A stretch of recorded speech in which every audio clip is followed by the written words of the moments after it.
Assalamualaikum, selamat sejahtera. Terima kasih kerana telah memilih channel ini. Jangan lupa tekan butang loceng, like, komen dan subscribe untuk isu-isu yang panas dan terhangat hanya di Sebalik Kontroversi channel. Terima kasih.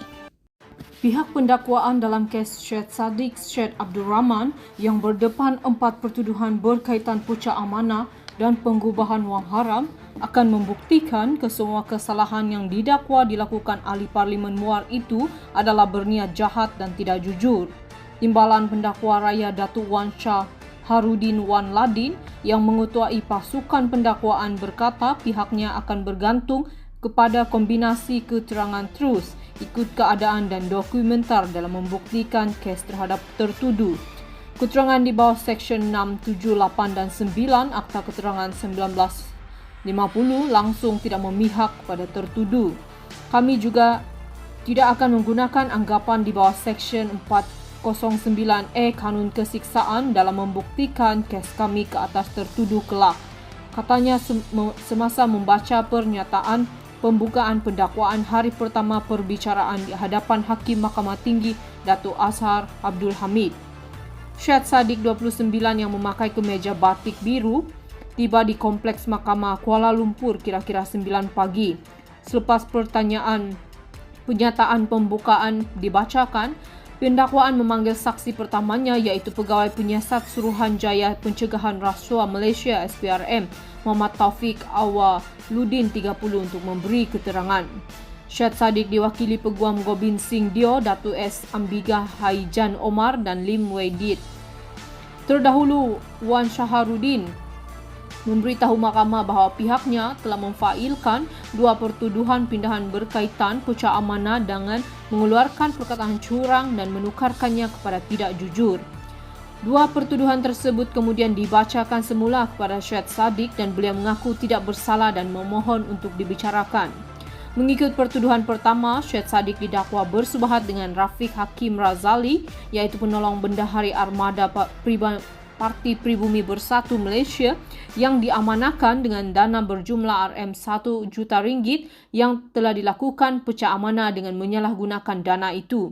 Perbuatan itu didakwa dilakukan di CIMB Bank Berhad Menara CIMB KL Central Jalan Central 2 di sini pada Mac 2020. Mengikut Seksyen 406 Kanun Kesiksaan yang membawa hukuman maksimum penjara 10 tahun dengan sebatan serta boleh dikenakan denda jika sabit kesalahan.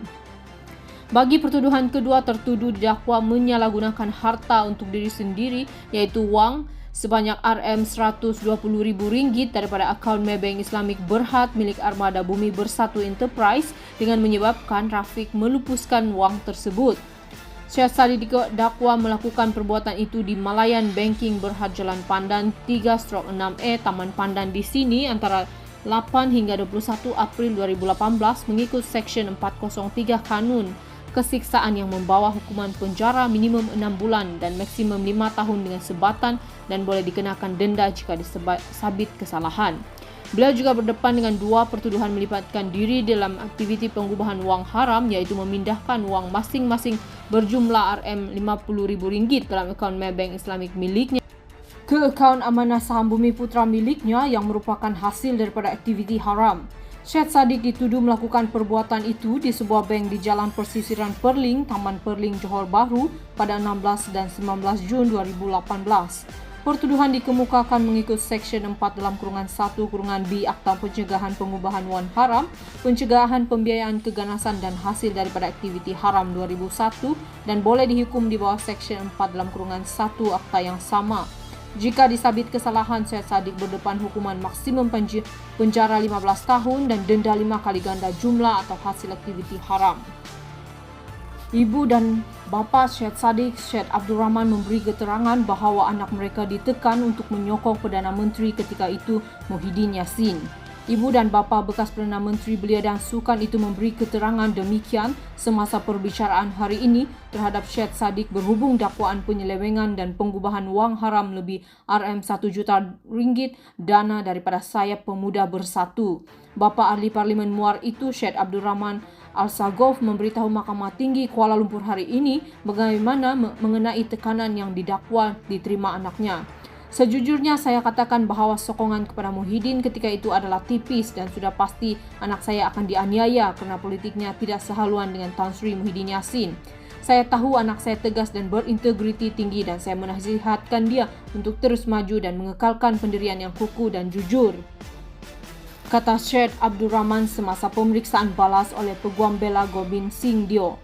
Apabila Gobind bertanya sama ada Syed Saddiq disiasat untuk memaksanya menyokong Muhyiddin, saksi itu bersetuju.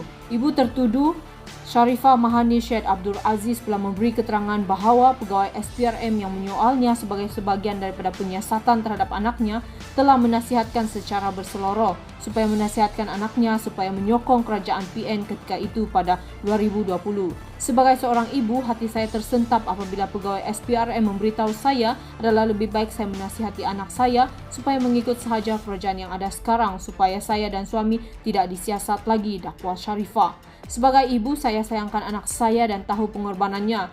Ia bukan muda, saya anggap anak saya sudah menjadi mangsa politik ketikanya memberi keterangan.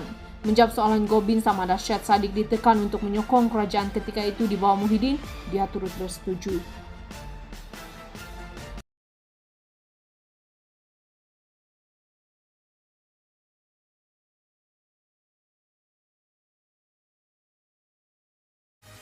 Sekian berita dari Di Sebalik Kontroversi. Jumpa di isu seterusnya. Jangan lupa tekan butang like, komen, dan subscribe.